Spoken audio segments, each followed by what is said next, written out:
Okay, so welcome to our next video for COMP3218, Game Design and Development at the University of Southampton. So in this video we're going to go over another 3 games from our students and evaluate how well they've done. My name's Dave Millard and I'm sat here with... Callum Sporforth. And Tom Blount.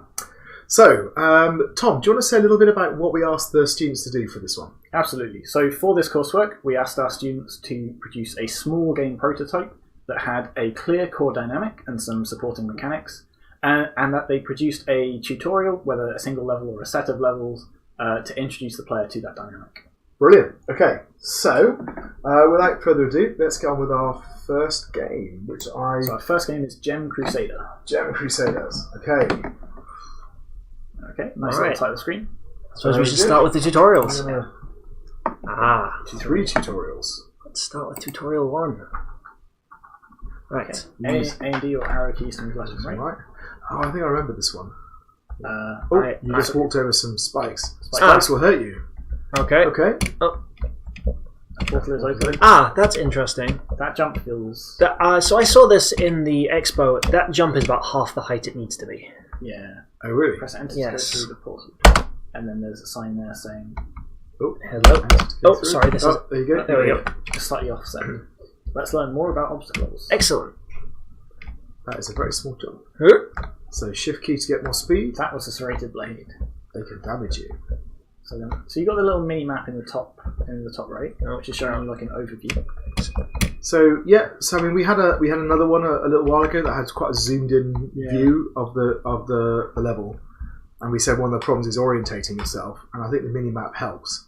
So is there anything you can do about that skeleton? I don't believe so. So if the jump was working correctly, I believe you can jump over it. Okay, so it's not a deliberate choice that. Why do you think why not just you make the mini map the game? Yeah. Yeah. So we had this discussion in the expo again, actually. Yeah. And I think they were concerned that it would be too far zoomed out to get past things like some of the tighter obstacles. Okay. I mean it's an interesting solution to have like a high level view. Yes. So there's a couple of things that I talked to them about as well. So I asked them. So first of all, they've got this little dragon that follows you around, and I think their original idea would be the dragon that was actually talking you through the game. But they dropped it. They didn't have time to implement it. But then they decided that they liked the little dragon following you around so much they just leave it in there. I mean, and I think the problem is there's a thing in writing which is like kill your darlings, basically get rid of your favourite things if they don't help you with the whole. And I think that little dragon is unfortunately a case of kill your darlings, like literally kill the little dragon. He doesn't do anything. He's just a distraction. But I think it was a shame if they could have had him being the narrator. That would have been quite nice. And the other thing I asked them is why do you have a massive axe when you can't attack anything? yeah. So that was what confused me about when you were facing that skeleton. You had to sort of run through it and let it fall off. But apparently, again, that's a time thing. I think they were going to have it so you could attack things. Or it might even have been a decision with the core dynamic. I guess we'll get to that. We'll have a look at that later. Is it worth us having a chat about some of the criteria? Yeah, should we start? So presentation. So would you say these assets are all sort of complementary, or? So let's take a look here. They're not a million miles away. They're kind of cartoony. They seem to be a slight mismatch between Some of the textures, but I mean overall it's okay. Yeah, it doesn't clash, but I wouldn't say that they really harmonise well. It's a shame there's no sound. Yes. I mean, not even anything. I mean, it really doesn't take much to add a couple of sound effects, and I think that makes a massive difference to a game. So it's a real shame they haven't done that. I'm really glad you got that mini-map, because otherwise this would be far too zoomed in. So information design-wise, you've obviously got to collect the gems. The gems thing is in the top left-hand corner. When you get down to the portal, it's got a 0 out of 4 or 2 out of 4, whatever it is, so you kind of know where you are. So that kind of works. The health bar is nice above your head. Yeah, I guess. so it's one of the things we've said sort of in previous videos. If your character, if your player is always going to be looking at the center of the screen, and put some of that important information there. And although I think I disagree with their decision to zoom in, I think having made that decision, they were absolutely right to realise that they needed to have a mini-map thing. So in a way, I'll kind of let them off a little bit because they compensated for it. So I think my one criticism of the way they've done it with the minimap is that, so for example now, I'm not entirely sure where I'm meant to be going because although the minimap is useful, there aren't any gems on it. So maybe some kind of arrow or you're lacking some directional stuff. So you need to be. I think you need to go back up that lift and then jump off the edge of the platform. If I can get back on the lift with this jump. Yeah, it's a small jump, isn't it? So it's definitely a build issue because it was definitely fixed during the actual expo. Oh, okay. So all right, let's have a look. So in terms of the presentation, so a good would be key information is shown clearly, graphics are consistent, appropriate use of audio. I don't think it's quite there. I think the fact that there's no audio whatsoever, a slight inconsistency with some of the graphics, although it's only a minor thing. I think it's probably more like to be satisfactory. Key information is shown, consistent graphics, and we'll let them off the audio. It's a minor thing. Yeah. So sort of a satisfactory level. Does that sound about right? I think that sounds about right. Yeah, that sounds fair. So gameplay. What do we think about the gameplay? You're the one behind the wheel, Callum. What do you reckon? It's not bad. I mean, it looks more or less functional. So you hit spikes, you take damage. The jump's a bit of an annoyance, but you've managed to get over the puzzles all right so far. Yeah. Yes. And it seems playable. I mean, you're playing it. I wouldn't say you're deeply involved in it, but you're playing it. I think it's a perfectly straightforward little platformer, honestly. So in terms of mechanics, what have you got? You've got the jump.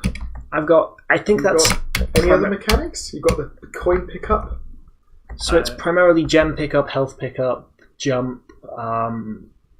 I think that's it. And the portals. I think so. Good here would be a set of complementary mechanics, smooth controls, and meaningful play. And I think you've got relatively smooth controls and you've got play, but it feels like the mechanics are not working well enough together in some ways. They kind of So again, for example, there you had the skeleton, but the only way to get past it was to just run through it and hope you had enough health. Yeah. If there was some way of like luring, even if they didn't want to include combat, like some way of luring it into one of those pits. So, for example, there, if it chased you right off the edge and then died. Yeah. So I think probably for gameplay, I'd be tempted to go for satisfactory again. It kind of feels like it's about that level. Bugs. So the jump is probably a bug. I'm fairly certain the jumping is a bug. And in fact might be the problem with the skeleton, actually. Yes. Yeah. And it's a fairly major one at that, honestly.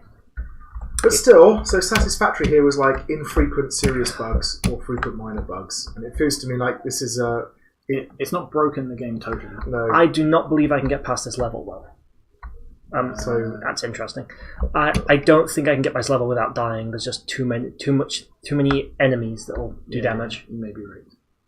So I can't actually get up this puzzle because I can't jump high enough. So I know it's a bit unfortunate because it's like one bug, but is it an infrequent serious bug, or is it a simple game, or the game is playable but there are frequent serious bugs, or is it somewhere between? It's probably somewhere between the two. Isn't it? It's probably between the two. So it's a bit unfortunate, especially if it's a build issue. But we're playing here. This is a standard Windows build. You'd have thought they'd be okay. So it's somewhere between a pass and a satisfactory. Okay, what about the brief? So the level design. What do we think about the design of the level itself? I think actually, like, if we could get around it with the jump a bit more, it's not that bad. It looks like you've got an interesting sort of series of... Yeah, you've got some interesting stuff going on. You've got kind of the enemies, you've got the platforms. So I quite like the way they've sort of... together in interesting ways. I like the fact it's a sort of exploratory level, so you sort of go to each different corner to pick up gems, rather than sort of following one path through it. It feels like... So in each level so far, it's been a case of there are sort of 4 gems, or at least in the previous one, there were 4 gems, one in each corner, and there was a little sort of puzzle to solve, and you came back almost to the hub. Yeah, good old Unity platform there. Yeah. So let's have a look. Satisfactory again would be sensible level design that demonstrates some of the mechanics with an attempt at pacing and goals risk reward. So I don't know about goals risk reward. You have to go through each of these areas, but I mean that's always kind of prioritise a little bit. But it certainly demonstrates like the mechanics. You've got the traps to avoid. You've got the sort of puzzles with the moving the blocks and things like that. Yep. So if you can, there we go. Yeah. Okay. Yeah, that's true. Actually, you've got some nice parts, and like the pacing is definitely going up. There's more gems. More gems in this one. There's more complex environment by the looks of it. Is that a potion down there, or is that a gem? It appears to be a gem. I think. I think I might have liked to have seen some. Just some slightly more complex uses of things like the swords and the actual platform. But you're starting to get some combinations. So you've got like a gem on a platform, for example. You've got kind of. But again, it suffers a little bit from the mechanics not quite fitting together. Yeah. So it becomes a bit more difficult to combine them. I suppose you could have things like a platformer combined with the spinny discs, or those kind of things. So where would you place the level design of this? So I feel like it might be. It does demonstrate most of the mechanics. It feels like there's an attempt at placing. I think it's at least satisfactory. I think it might be even tending towards good. And I think it might be better than that. Yeah. Good pacing, clear goals for us to reward. So that's probably the thing that's maybe a bit missing. Yeah. Halfway between the two, maybe between satisfactory and good. So okay, what about the tutorial element?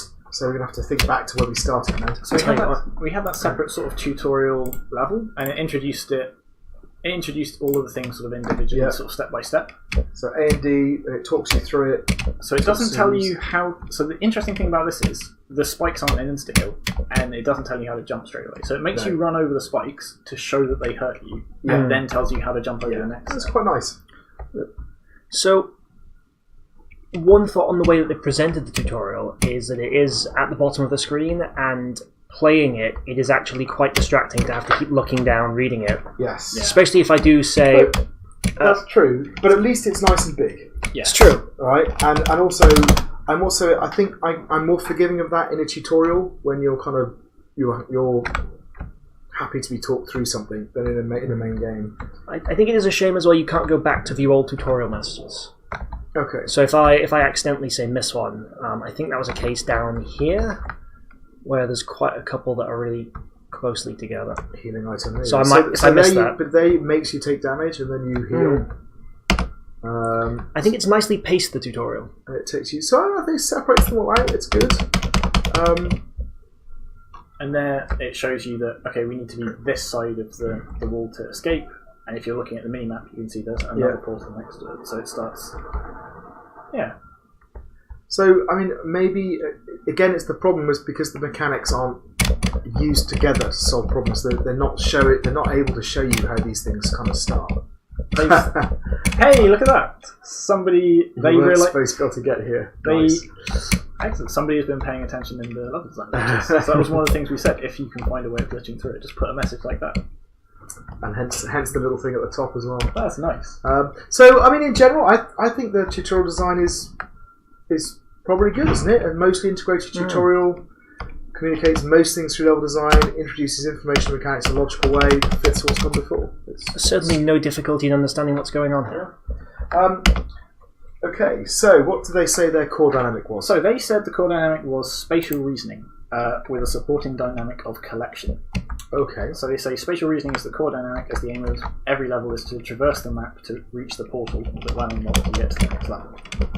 And because it involves the platforms and the teleports and things like that, it's all about moving through the space. So I suppose the point about collecting the gems is there's not that many gems, and the whole point of traversing the level is to get to them. So they're more like target points rather than anything else. So I think they kind of get away with that. It's always a little bit of a difficult balance. All the mechanics, are they all focused on that kind of? I mean, yeah, you've got obstacles in the sort of blades and the spikes. You've got moving platforms. You've got the sort of the teleport things. They all sort of serve that dynamic. You definitely have to sit here and consider how you're going to approach a problem, rather than necessarily just run and twitch your way through it like you might with something like Sonic, for example. So I think. I think the dynamic stuff is definitely the good level. So clear core dynamic, suits the theme, is well supported by the primary mechanics. To get to excellent, they would have to be an integrated set of mechanics and appropriate audio-visual choices. So I kind of feel that that's where it falls down. Yeah. So it's probably at the good level. Yeah. And what do they say? What was their feedback they had? So the feedback, they originally intended to include some combat to fight some of the through some of the levels. Right. So this was the axe thing then, yeah. Yeah, and essentially this is some of their feedback was, again, this might sort of muddy the waters, and like adding the destruction element of it as well might confuse things further. Yeah. So to sort of simplify it, to focus on improving sort of some of the spatial elements of it. Yeah. So they first did a paper design of how they wanted the tutorial to run, with the idea of pausing automatically whenever something new was introduced to the player. Yeah. But then they were told that this might take away some of the agency from the player because they don't have the sort of freedom to sort of explore the tutorial zone. Okay. And sort of through show not tell. So they included things like forcing the player to take damage on those spikes, but giving them a health potion and things like that. So I think that has improved things. I think they've clearly. So that sounds to me like the feedback was articulated, reasonable change had been made with some success. I think they kind of they could have gone further, but what they've done has clearly worked. I think. Yeah. Which means their feedback would be good. Okay. Okay. Nice. So quite a nice little platform in the end. I kind of I would have liked to have played it with the zoomed out camera to see what it was actually like. Yeah. And maybe they are right. Maybe you need, and it also gives you a much more characterful. It feels much more kind of what's the word? Sort of personable if you can see the character at that size. But in this game, I suspect that zoomed out would be better. But yeah, not bad at all. Okay, should we move on? Yeah, let's move on to the next one. Okay, so our next game is called Survive the Night. Hey, they put their own little splash screen. That's kind of nice. So let's go to the tutorial, I guess. Welcome to Survive the Night. In this tutorial, you'll be taught all the mechanics of the game, and you can also press escape at any time to pause the game or return to the main menu. So, already the first problem. I don't know what key to push to get the next tutorial. No. I'm going to guess key. Enter. No. Space. Alright, space. Player movement. You can move your player with the WASD keys and move up, left, down, right. So press WASD. Does that work? Okay. Yep, that seems to be... Oh, there you are. So you had to press all of them before it would do it. That's good. You now learn how to move in the game world. Collidable objects will block your path. So be careful not to walk into those. Okay, that might be breaking things down a little bit too much by saying you can bump into things. Yeah. So there's definitely, so far my impression is definitely a lot of text with this. Yeah, they are quite text heavy as well. You know, there's that. Explore what you can bump into. That's so presumably can you bump into the fences? Yeah. Oh, and we're off. And that's gone for good. Oh, okay. And then that's sealed. Zombies can do damage to your hearts. The damage they deal can differ from zombie types, so it's up to you to avoid the stronger zombies. Okay. Run away. You can't go beyond. Oh, okay. You can't go beyond one heart in the tutorial. Okay, good. So making sure the player can't lose while they don't understand the mechanics. That's nice. Gonna double check that's working. Yep, seems to be. So down we go. So can you go back up there, or is that? No, that's blocked you off now, isn't it? Interesting. Sprinting. Use the left shift key to sprint. And again, now they've introduced the stamina bar. This is definitely a bit talky. It is, but they are. I feel like they're going into a bit too much depth in some of these things. Yeah, but at least they are breaking it up, and they are making sure you can do each thing before moving on to the next. So it's telling you what to do. Use your sprint abilities to outrun the zombie. There you go. Sprint. I don't really have to, honestly. Well, let's move on with the. Oh yeah, and your sprint.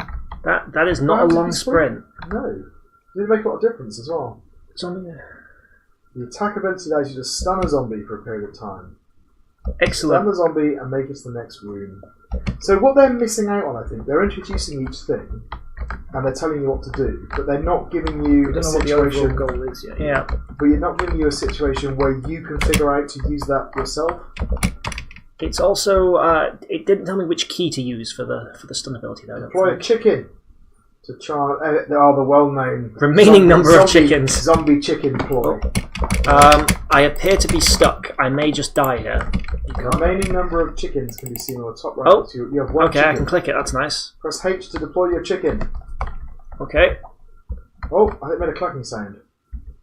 One chicken can only be alive at a time, so you should stagger them to survive. So what has that done to the... Oh, it gets a little heart... Okay, it loves the chicken. That's nice. Okay, what's going to do when it gets to that chicken? Oh, no. It's murdering the chicken. Oh, no. Chicken murder. I can't believe it. I like that when it's running, it kind of looks like it's dancing. Let's run away. I see. Interesting. I think once they've introduced the attack ability, space has stopped working for progressing the tutorial. Okay. So I still think they have this problem that they're introducing an ability, showing you it, but not allowing you to use it to solve a problem. Yeah, I mean, they're giving you a place where you can try it out at least, so you can use it on the zombie, but you don't seem to have to. So it is starting to feel a little bit, maybe overwhelming is not the right word, but I've got attack, sprint, eggs, chicken, and not had the chance to really learn any of them. One of the things we talk about is whether or not the tutorials integrate into the level design. And what that means is, are you playing the game, and as you play the game and you need new things, they're given to you. Yeah. And one of the problems is if they do it all artificially up front, well, they're still front-loading all of the overhead of learning how the game works. And the day-night cycle. So they've added a lot of mechanics to this game. My feeling would be it'd be good if there was actually a genuine level with each of these kind of things on this. Let's give this a whirl then. I have 9 eggs, 3 chickens, and actually not really... Do I just have to survive, right? It's like a caterpillar zombie. Yeah. Well, what are you actually supposed to do? So it did say survive till 6 a.m. So I guess just run around for a bit. Yeah. So you can attack, you've got chickens. Doesn't really do anything though, does it? I might as well just go and hang out in this here corner. There we go. Yeah. So the pacing feels a little funny right now. So can you make it through that hedge? Is that a hedge or is that? Yeah, so it's a barrier like in the tutorials. So you still. They're going through the house. So you can only have these gaps you can go through. So you can make a dash, and you can deploy a chicken to deploy. Oh, interesting. So you can stick a chicken in the corner. The AI is quite dumb as well, so I could just hide. If I do this right, I think I can get them all locked behind a fence. Yeah. Well, yeah, except you could argue that's part of it, right? Absolutely. I always like making zombie games because the AI is really easy, but the problem is that you have to design your levels so that you can't just exploit it. Because if you run straight to that fence now, so if I'm careful and go down here. And then try and draw a chicken in there. I am now perfectly safe indefinitely. Oh Jesus! What the? That was such perfect timing. That was wonderful timing, but what the hell just happened? I don't think you are safe. I wonder if, because that was far too many zombies, I reckon it knew what you were trying to do. I don't know. Let's see. So it reminded me, there's in The Witcher 3, there's an example where you can kill some animals and then get some hide, and basically if you just repeat it and then the animals respawn, and if you repeatedly do it, you can just get sort of effectively infinite money. So rather than solve that problem, what they did is they introduced a horrendous monster that appears. So if you actually start camping out, this thing will come along and kill you very much to death. The problem is though with things like that, especially in something like The Witcher, where your opponents are always big monsters, I would just sit there and fight it indefinitely. Yeah, but they do it at a point when you... I think it's in the introductory zone, so it's... right. So it didn't happen then, so let's see if we get to 10 p.m. whether you just get... So if I just get... That would be quite evil if that was the case. So let's talk about this a bit as we go. Yes, so presentation, in terms of the information design, the aesthetics, there's a lot of stuff to do, but the information's pretty clearly displayed. Yeah, it is. There's sort of lots of use of top left and top right, but it's nice and big, and it's easy to look at, and it kind of works, doesn't it? Oh no, here we go. So why does this happen? Chicken. I deployed the chicken! I'm deploying all the chickens! And it's got one... That does not feel right. I feel like that is a bug. Well, let's hope it's a bug. I am now immediately... I physically can't play this because it's ground to far too many zombies, and the game has crashed. So alright. So that's fine. Alright. So apart from what happens at 10 o'clock, what do we think of the presentation? So the aesthetic's nice. It's all sort of fairly consistent. I think it's really good, actually. Yeah. I think I go. I mean. So good would be key information showing clearly, graphics are consistent, appropriate use of audio. Speaking of audio, have you got? So I don't think there's much audio. There was, I think, a cluck as you deployed your chicken. Yep. Yeah, it's a bop, but that's it. So I think that's the only problem. Otherwise, I really like it. I think my only other criticism would be this wall texture is really similar to the background texture. It does look a bit like glass. It's genuinely, it's okay, but it would really benefit from being more distinct. So I mean, I would say if it wasn't for the audio, I'd be tempted to go for an excellent. Actually. Yeah, I agree. Call it between good and excellent if you want. But yeah, I think it's just a shame when you know that very little audio. Like just a little bit extra. Just a little bit. Okay, so we'll go between good and excellent presentation. Gameplay. So in terms of mechanics and controls. So this is interesting. I feel like it's added a whole heap of mechanics that really aren't that necessary. Like so the sprinting, the fighting, the chickens, the eggs. Really? Especially when the fighting just stuns the zombies. So I'm not sure if this is a gameplay issue or a level design issue, though. Just the level design not exploiting those mechanics, or if it's the issue of... We'll kind of get onto that, won't we? But yeah, I kind of agree with you. There's really a lot going on. All you have to do is avoid the zombies. And it's easy enough to do that before it does this. No, stop, go away. So the problem is that the zombies are just... Yeah, you just got into a runaway cycle of zombie doom. Yeah, but the thing is, so... Oh, look at them, those poor chickens. And they clip through objects. I have to say, you've done a very good job of avoiding the endless swarm of zombies. So I think we can agree that is a bug. That's definitely a game-ending bug. Yeah, so without that, all of those mechanics they've added are unnecessary. There are like 5 zombies and you just have to not go near the zombies, really. Well, yeah, I mean, so I can imagine that. So the one thing I quite like is the deploying the chicken. Right, I think that the idea of having something to distract them while you go away, that seems to work. Any one of these mechanics would be sufficient by itself. So either the sprint or the stun. The egg throwing is kind of weird. I agree. But also it's partly because they don't introduce them, as Callum said, as part of the progression. Yeah. So it just seems like an overwhelming set. Okay, so we've definitely got a set of mechanics, we've definitely got usable controls, and we've definitely got some meaningful play, which is the satisfactory level. Is it any better? I would say the meaningful play is like tentatively there. Okay. I think again it boils down to the level design. I can see this game having meaningful play, but in its current form with this level, it just doesn't. So shall we say let's leave it at the satisfactory level then, and say that the meaningful play is a weakness. But so in terms of the level design, do we say bugs? We haven't said bugs. You're right. So we've got our 10 o'clock bug.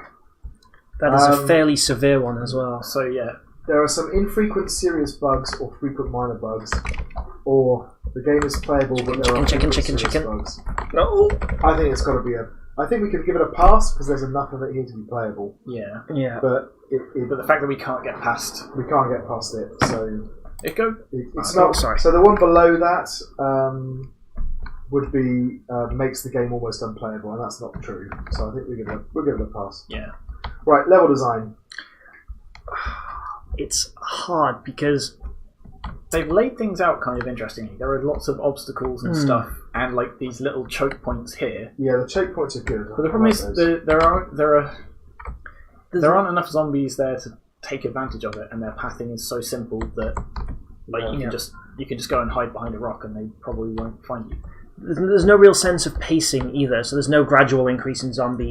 I'm assuming that's what that bug is. They're meant to introduce like a few more zombies, and then a few more, and then a few more. Yeah. You say pacing. It does get darker every hour, so true. That's kind of nice. But we're never getting to see the we don't get to see the effect of it, which is a shame. So we've got kind of. And I guess there's the sort of artificial pacing of you start with a full box of eggs, and as you go through the night, presumably you end up with less. Well, it doesn't actually get in the way. Again, the satisfactory would be sensible level design, demonstrates some of the mechanics with some attempt at pacing and some goals and risk rewards. It's kind of there. I guess the trick is how much. I would just die if I were you, because otherwise it's going to crash again. I think it will crash anyway. It crashes regardless. No, it doesn't. It didn't last time. You died and you got a respawn thing. I don't know. Oh, you're right. You're right. Stop hitting restart. So yeah, it's a question of. I guess it'd be interesting to know what sort of thought went into why they've laid this level out, because they've got this rock, this thing, the house, and the fence. But I mean, as I said, it seems to me that they've put some thought into it, and it's not actively bad, but it just doesn't take advantage the way it could do. Yeah, absolutely. And the pacing, that again, there's an attempt at pacing, but it's not entirely successful. So for me, I think I would go for satisfactory for design. Tutorial. So they do break things up quite nicely. They introduce things step by step. Almost too gradually. Yeah. So certainly things like you can bump into barrels. I think we could figure that out. Yeah. And there's a lot of text here There is as well. a lot of text. So I think the problem they've got is that the stuff they're doing right is they've broken it down into sections. They introduce them one at a time, and they do show you them working. But what they don't do is they don't allow you to solve problems or use the things you're finding as you go. So it's not properly integrated into the level design. So for me, So for example, the chicken part, you have to deploy the chicken before you're allowed to proceed. Yeah. But if there was a zombie fixed over the exit, and then deploying the chicken drew them away from it, so that you could sort of organically proceed. So I would say, satisfactory here would be a partly integrated tutorial that communicates some of the goals and risk rewards through level design and introduces most information in a logical way. It's probably a little bit better than that because it's the logical progression is quite good, but good would be mostly integrated. I just don't think it quite gets there. So I would say somewhere between satisfactory and good. Does that sound reasonable? Sounds reasonable. I do like the way it progressively introduces the UI elements as well. I think that's really nice. That is nice. Yeah, that's what I mean about kind of they bring things in gradually. What about their core dynamic? So survival is the core dynamic they went for, and certainly given the sort of zombie theme. It definitely fits with the theme. Yeah. So the main goal is to survive the night. They highlight the dynamic by making sure the player can't kill the zombies. So there's not destruction. That's why they got the egg throwing thing. But you can slow them down through different methods. The player cannot attack too often when sprinting. The stamina bar will deplete. So you've got a number of different sort of means of getting rid of the zombies, and they try and sort of. I think they've done a pretty decent job here. Yeah. So I mean, it's difficult because the level design doesn't force you to use them that creatively. Yeah, it's somewhat a bit difficult. But if you actually think about every single mechanic they've got is in service of that survival dynamic. I still feel that there are too many mechanics. I'm not sure. Yeah. Because they say here that each of these things is supposed to have a disadvantage. So you can't attack too often. You've got a limited number of chickens. You've got a limited number of eggs. Yeah. But because you've got a limited number of chickens and a limited number of eggs, it sort of almost undermines that. So I would say one of the differences between good and excellent is whether they're supported by an integrated set of mechanics. Yeah. So again, it's the integration of the mechanics. They feel just a bit haphazard. But I still think this is good. I think it's good. Okay. And I do think over the course of a game, had the levels been done differently and had the mechanics been introduced more gradually, I can see them gelling together into a really nice game. Yeah. What do they say for their feedback? So they said initially their idea for a game was very, very different. They wanted to make a Zelda-like survival adventure game almost. Okay, so kind of, I can see that. So some of the feedback they got, it sounded more like much more like an exploration game, sort of a more open worldy type thing. Yeah. So they sort of reiterated over their idea and made it a survival game. Yep. Thinking about making the enemy stronger, including less resources. What have we got here? And making sure the enemies can't be killed and only slowed down or avoided to sort of emphasise that. So it's a little bit difficult when it's so different from what they originally set out. But they've clearly taken on board what they've been told, I guess. Yeah, the major feedback they got was sort of to really emphasise that dynamic, and they have put in some steps to try and do that. So I think that they've articulated it, they've made some reasonable changes, and with some success, which makes it good. Yeah. So I think they've responded quite well. So, okay. I know it's tempting to get to 10 o'clock and be mobbed by zombies, but shall we move on? Yes. Yep. Right, so what's our last game? Last game is Penguin Adventures. I think I know this one.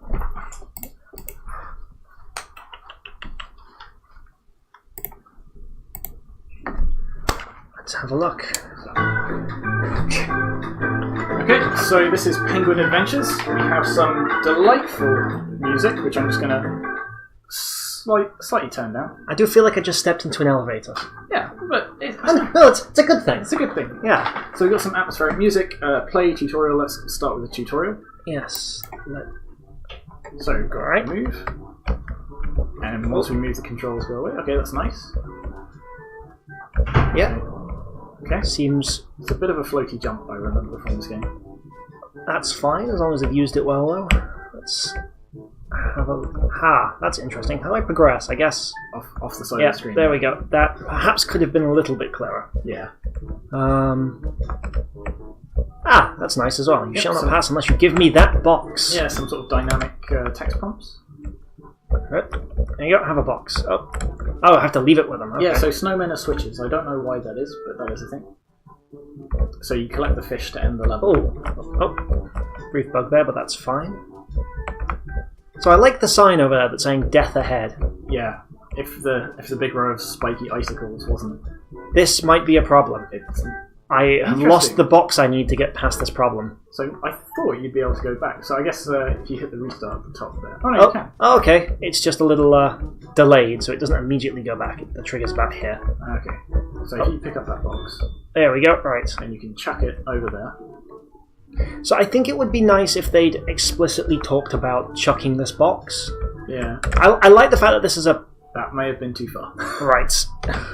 How do I? Okay. So I mean, they do get you to show that you can pick up and drop a box, but Yes. you might just move that over a little bit. Never. There we Okay, go. There we go. So I just need to be a little bit less. There we go. No, come back, box. There we go. So it's things like this that make me feel actually that sort of floaty jump is okay. Yeah. Because you kind of need that time to think in midair. So remember, snowmen love boxes, as everyone knows. So we'll give it this box. So yeah, like I said, the floatiness is quite nice on the from a pacing point of view. Yeah. It's quite. I still have mixed feelings about it. It doesn't. Yeah. Yeah. It's not quite the type platforming you'd expect from a game like this, but again, it kind of works with the sort of slightly silly tune, I guess. Yeah. It's definitely a game that's not taking itself too seriously. Okay, so while you are trying to solve this nefarious puzzle, let's talk about presentation. Okay.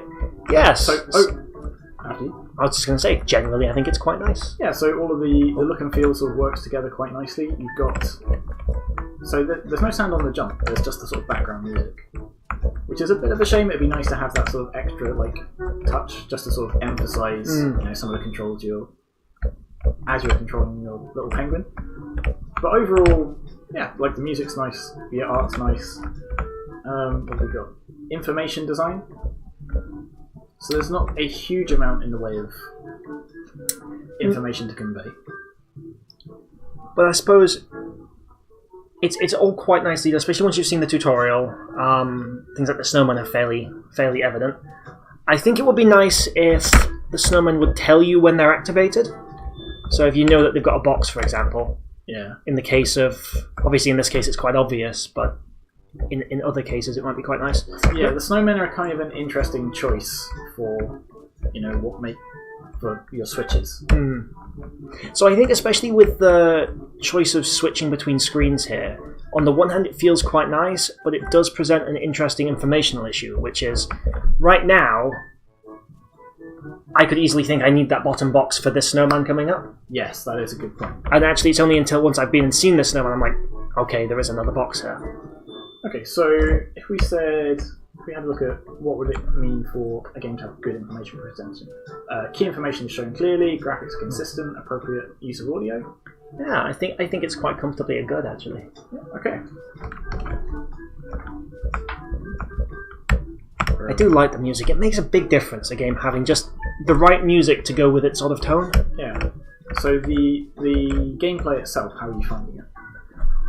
Generally, so far, pretty straightforward, aside from that slightly weird slide the box along the ground puzzle.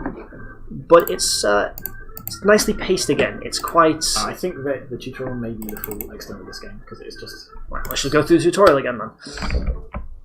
Yeah, so it's obviously fairly straightforward for the most part. I think it would have been nice to have seen some more complex puzzles from them. Yeah, slightly more in the way of mechanics. But we've got the spike obstacles, we've got the sort of disappearing and reappearing blocks, we've got the moving up and down blocks. We've got using the blocks to get over the traps. We've got using the boxes to give switches. We've got using the boxes to stand on to reach other platforms. I mean, there's a range of things they're doing with quite simple mechanics. You've taken the box with you. Yep. That was actually an impressive job. Thank you. So again, I would say this is certainly leaning towards good. So a set of complementary mechanics, smooth, usable controls, meaningful play. Yeah, I think so. Again, it's just that sort of. It just would benefit from having a couple more mechanics, I think. Yeah. Or rather, again, sort of instead of adding necessarily more mechanics, but just recombining some of those things in different ways. Yeah. Absolutely. Bugs. What about bugs? Have you come across any bugs so far? Not especially, to be honest. It's all working fairly well. Just that slight screen switching issue earlier. Yeah. But other than that, I don't think it was so much a bug as just like, the whole screen switching thing is a little bit of a odd design choice. Yeah. So I think if you're going to do something like this, you absolutely need to make sure that all of the current puzzle you're trying to solve is on the screen you're currently looking at. Which, to be fair, it usually is. It's just in this particular instance, yeah. Yeah. So I think that puts it firmly in the good as well. Yeah, I think so. Okay, what about the brief itself? So if we have a look at the level design. Yep. I mean, the pacing's quite nice. We start with just, simple, like, here's a small block, here's a higher block. It demonstrates all the mechanics. Like I say, we've got using blocks as switches, using them to jump on, using them to avoid obstacles. It does a nice job of blocking progression until you've solved the problem as well. Yeah. So as you can see here, right, it's slightly odd that just a mountain disappears when you give a snowman a box, but details. I mean, equally, there's an awful lot of crates for the Arctic, right? This is true. But no, I think generally it's nicely paced. The puzzles do generally get harder. I think it would have been nice to see a slightly clearer difficulty progression. I think it might just be this particular level is actually quite challenging compared to the subsequent bits. Interesting. So I would say that, yeah, I guess this one is slightly lost I don't think I needed that box. Okay. That's a question. Can you fall off the edge of the map? I don't know, we'll find out. So I would say, I don't know, I would say the pacing's alright. I mean, maybe this one's a little bit trickier.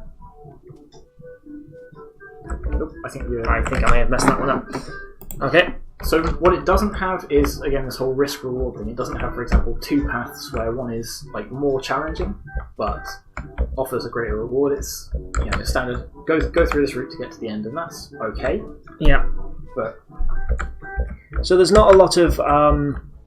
So obviously there's a good amount of puzzle problem solving in this, but like you say, there's no sort of choice inherent within the levels beyond get the thing, do the thing. I think that's okay. Yeah, despite that, I'd probably still say this is also good. Yeah, absolutely. Okay, so what about the design of the tutorial itself? So obviously we've got the initial bit with the controls, sort of left, right, they're contextual, they show up when they're needed and then they disappear when you've shown you can use them. So again, I think there's the case that there's actually not a lot to tutorialize here. Yes. Mostly just the movement and giving boxes to snowmen, as well as the fish ends the level. But that said, they do a pretty nice job of introducing it. Again, that middle level perhaps could have benefited from just something saying that you can throw that box. Yeah. Especially when it's sort of a core part of the puzzle. So maybe even rearrange that middle level into this level, because this feels more straightforward, I think. Yeah, and then ideally something sort of at the end that again sort of incorporates everything you've learned so far. Perhaps, so if we were looking at ways to improve it, perhaps even some, maybe a time-based hint or something. Just if you do happen to get stuck, but I think generally it's pretty well done. I think, yeah, the levels are sort of small and constrained enough that you sort of manage to figure things out. Yeah, there's only so many possible options, and I think that's one of the nice things they've done here is there is generally quite a clear path forward. Again, yeah. Should we call that one? Where would you place this one? It's partly integrated. It sort of builds up as you go. Again, it's the sort of goals, risks, rewards. The goal is clear. Move right, get to the fish. Mm-hmm. Simple, straightforward. I think it comes down to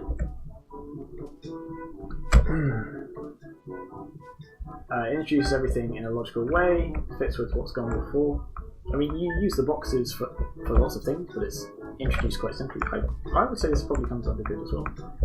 I think it'd be closer to sort of borderline good satisfactory, and I think that's just because this just down to that box throwing as much as anything.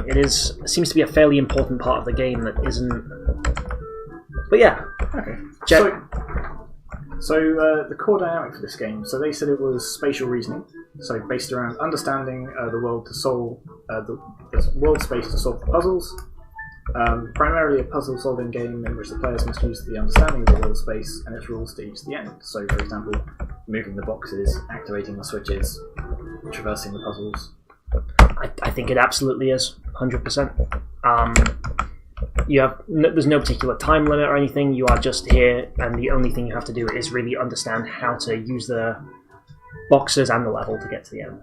So I think it really is a classic spatial reasoning game. Yeah. How well is it supported by the mechanics, do you think? I think very clearly there's certainly nothing working against it. All of the mechanics involved are, mechanics are primarily moving the boxes to add or remove obstacles from your path. So it certainly supports it quite clearly. I guess again, sort of going back to, it would be nice if there were a couple of more ways to do that, sort of to set up some more interesting reasoning puzzles. Yeah, it definitely feels like as a game it's lacking either. I'm not sure if it's more interesting uses of the mechanics it has or just more mechanics, because it is at the end it's still quite a straightforward game. I think it would really benefit from a little bit more. So we put that sort of just between satisfactory and good again. I think so. Okay, and lastly, feedback. So the feedback they were given in some of the earlier labs was sort of redesigning some of the art assets to make it a little bit more consistent. I think to start with, they had a sort of a Yeti that didn't quite fit sort of the rest of the theme they were going for. Mm-hmm. So they replaced that with the penguin and then the fish to get it, and they're slightly more sort of. They blend together slightly better with everything else. So I think they've done a good job of that indeed, because I remember seeing this during some of the earlier labs, and it was definitely quite jarring. Whereas actually now it's quite a cohesive experience. Yeah. So one of the other things we spoke to them about was some of the movement controls were a little bit slidey, a little bit floaty. The sort of friction balance fell off, so you would sort of slide off platforms quite easily even after you stopped moving. So they said they made an attempt to tighten up those controls. They reduced some of the friction, so now you stop a lot quicker when you stop moving. Which, I mean, you're the one playing it. How does it feel? So I know the jump, you definitely fall slowly, but you seem to be quite precise in your jumps. Yeah. So normally I would say floaty can be quite a problem with platformers, but actually here I've not had any real difficulties from it. It's never frustrated me as a player, the fact that it's floaty, and I think that means it's working just fine. Yeah. Okay, so one of the other bits of feedback they were given, so in their original design, they just had a simple image as basically the tutorial that sort of introduced all of the mechanics. But instead, they've tried to break things apart, introduce things step by step in that sort of logical way we were talking about earlier. So I think that's actually serves them really well. It's made the tutorial a lot easier to sort of get through. It's by not front loading all of that on the player. They get to sort of explore it as they go through. Yeah, definitely. I think they've done a good job of making it into a much more logical experience. Yeah. So I would say, and they've also done some sort of testing with their housemates and stuff, which is always a really good sign. I would say this is probably this is certainly at least good response to the feedback. They've articulated it well. They've definitely made some changes, and they've been quite effective. I say this is probably even verging on excellent. I would agree. I really think they've made some good changes to this, and the result is a simple but pleasant to play game. Okay. think that's the end of our batch, isn't it? So yeah, that is the last game in this batch. Thank you very much for watching this video, and we will be back soon with another 3 games.